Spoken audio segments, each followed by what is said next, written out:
Pinocchio. Dahulu kala, di sebuah desa kecil yang asri, hiduplah seorang pemahat kayu tua bernama Geppetto. Geppetto orangnya pekerja keras, baik dan lembut, tetapi dia sangat kesepian. Seandainya aku punya seorang anak, hidupku mungkin tidak sesepi ini, ucapnya sedih. Suatu hari, Geppetto memutuskan untuk membuat boneka anak laki-laki dari sepotong kayu untuk menemaninya. Dia lalu memakaikan baju pada boneka kayu itu. "Ku beri nama kamu Pinocchio." Malam itu sebelum tidur, Geppetto menatap sebuah bintang yang bersinar terang. Dia lalu berdoa, "Alangkah senangnya hatiku jika boneka kayu ini berubah menjadi anak laki sungguhan," ucapnya. Meski ia tahu keinginan itu sangat tak mungkin. Rupanya, peri biru mendengar keinginan Geppetto. Dia lalu pergi ke rumah Geppetto dan melambaikan tongkat sihir ke boneka kayu itu. "Pinocchio, besok pagi kamu bisa berjalan dan berbicara. Kelak, kamu akan menjadi anak laki sungguhan jika kamu dapat membuktikan kamu pemberani, jujur, dan tidak egois." Pinocchio tersenyum.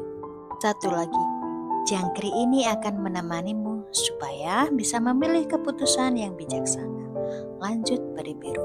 Setelah itu dia pergi ke angkasa dan menghilang. Keesokan paginya, Geppetto bangun dan terkejut melihat Pinocchio bisa bergerak dan berbicara.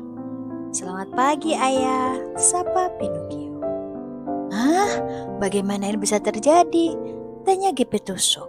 Setelah itu dia berkata lagi, "Tapi siapa juga yang peduli? Sekarang aku punya anak laki-laki," lanjutnya gembira. "Oh, anakku Pinocchio." Suatu hari, Pinocchio melihat anak-anak berjalan riang dengan membawa tas dan buku. "Ayah, anak-anak itu mau pergi kemana?" tanya Pinocchio. Geppetto tersenyum.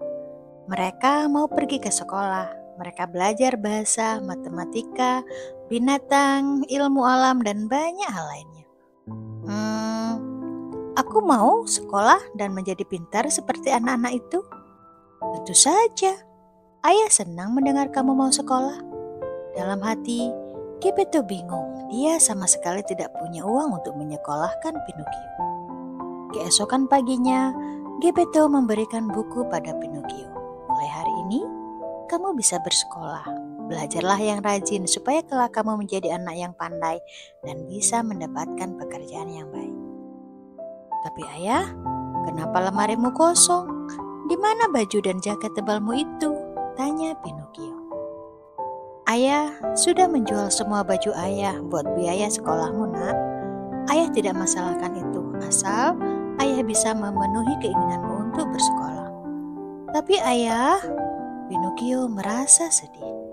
"Sudah, jangan bersedih. Berangkatlah sekarang dan bersenang-senanglah di sekolah." Pinocchio bersemangat. Dia rajin ke sekolah. Sayangnya, hal itu tidak berlangsung lama. Rasa ingin tahu Pinocchio semakin mengembang. Dia lalu bertemu dengan seekor rubah yang licik dan seekor kucing yang pintar. "Hei, mau kemana kamu di hari yang cerah ini?" tanya rubah. "Aku mau pergi ke sekolah," jawab Pinocchio. Rubah lalu mendekati Pinocchio. "Dengarkan aku. Untuk apa ke sekolah? Di sana sangat membosankan. Kami mau pergi ke sirkus. Ikutlah bersama kami. Di sana ada permainan menarik dan kamu bisa belajar banyak hal di sana." "Benarkah?" Pinocchio mulai tertarik dengan perkataan rubah. Rubah mengangguk. "Aku bisa pastikan itu. Kamu akan bahagia di sana." "Pinocchio, rubah itu licik dan pembohong. Jangan percaya ucapannya," ucap jangkrik mengingatkan.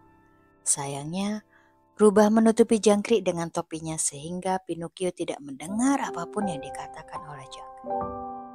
Tanpa berpikir panjang, Pinocchio mengikuti rubah dan kucing. Sesampainya di sirkus, "Beli tiketnya di sini," kata seseorang yang memakai baju badut. "Tiket? Aku tidak punya uang untuk membelinya," jawab Pinocchio.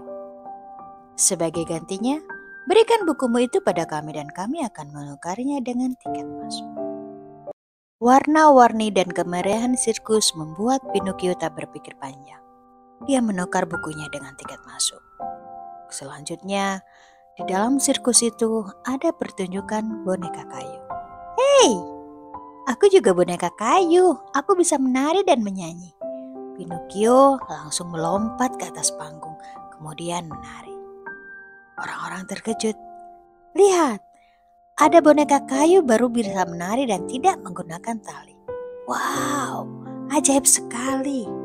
Semua orang takjub dan melemparkan uang ke atas panggung.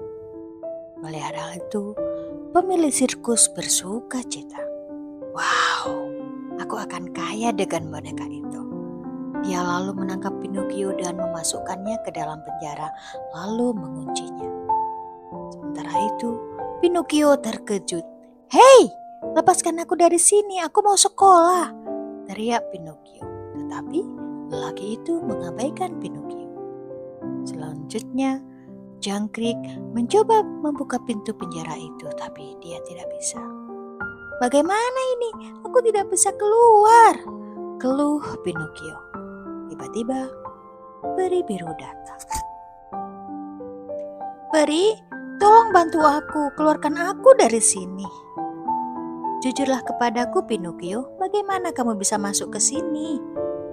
Pinocchio berpikir sebentar. Aku dirampok oleh 2 orang. Bukan. 4 orang. Hidung Pinocchio lalu berubah menjadi panjang. Mereka mengambil bukuku dan memasukkanku ke sini. Semakin Pinocchio berbohong, hidungnya bertambah panjang. Peri, kenapa hidungku bertambah panjang? Tanya Pinocchio ketakutan. Apakah kamu sadar akan sebuah kejujuran? Pinocchio terhenyak.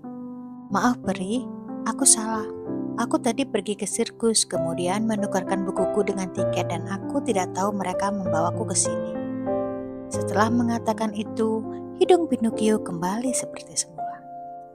Selanjutnya, peri biru dengan tongkat ajaibnya melepaskan Pinocchio dari penjara. Pulanglah sekarang dan berjanjilah kamu melakukan hal baik dan jujur. Pinocchio tidak kembali pulang, melainkan pergi ke sekolah. Tetapi di tengah perjalanan dia bertemu dengan lelaki berkulit gelap. Hei nak, cuaca sangat panas, naiklah ke mobil ini. Nanti aku akan belikan kamu makanan dan es krim. Setelah itu, aku akan mengantarkan kamu kemanapun kamu pergi. Tidak, terima kasih. Memangnya, kamu mau pergi kemana? Sekolah, saut Pinocchio. Oh, kebetulan, rumahku di seberang sekolah kamu. Ayolah, jangan takut, naiklah ke mobil dan kamu akan lebih cepat sampai ke sekolah. Baiklah, kata Pinocchio menurut. Dia lalu naik ke mobil.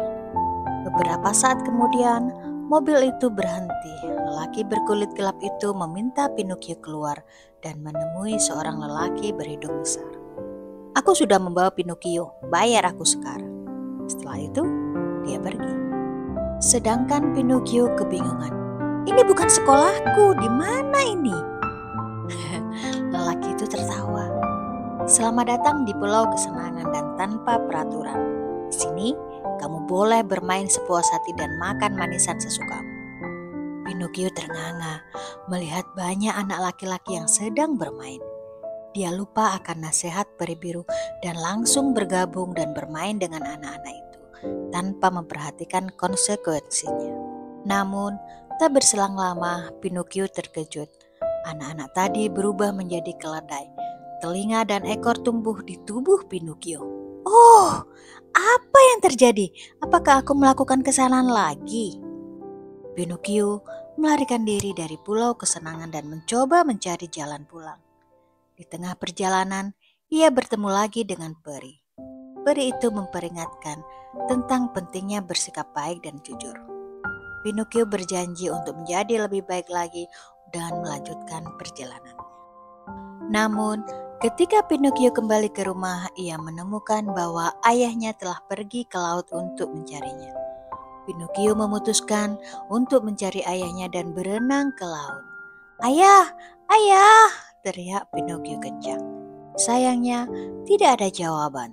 Laut sunyi sepi, dia hanya melihat warna biru di sekeliling. Kemudian, Pinocchio melihat sesuatu yang besar. Rupanya seekor paus yang sedang membuka mulutnya. Paus itu lalu menelan Pinocchio. "Jangkrik, apakah kamu baik-baik saja?" kata Pinocchio sambil terus berenang di dalam mulut paus. Di sana sangat gelap. "Iya, aku baik-baik saja," jawab Jangkrik. "Tunggu sebentar, sepertinya aku mendengar suara ayah." Pinocchio lalu berteriak, "Ayah, apakah itu kamu? Ini aku, Pinocchio." Pinocchio terus berteriak dan mencari penerang. Tak disangka, Pinocchio menemukan sebuah lentera yang tersangkut di antara sampah. Kini semuanya menjadi terang. "Ayah, ini aku, Pinocchio." Geppetto senang melihat Pinocchio.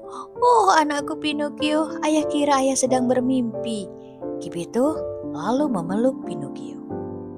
"Ayah, kita harus segera keluar dari sini. Aku akan membuat api," kata Pinocchio saat melihat sebuah kayu. Pinocchio lalu membuat api dan menimbulkan asap tebal. Rencana tersebut berhasil. Beberapa saat kemudian, paus itu bersin. "Hasin!"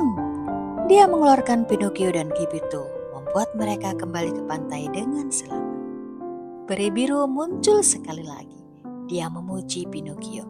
"Kamu anak hebat, karena bisa membuktikan kamu pemberani, jujur dan tidak egois," katanya. Dengan lambaian tongkat sihirnya, ia mengubah Pinocchio menjadi anak laki-laki sejati. Setelah itu, Geppetto dan Pinocchio kembali ke rumah di mana mereka hidup bahagia bersama. Pinocchio telah mempelajari pentingnya kejujuran, keberanian dan kebaikan, dan ia selalu mengingat pelajaran yang telah ia pelajari selama petualangannya.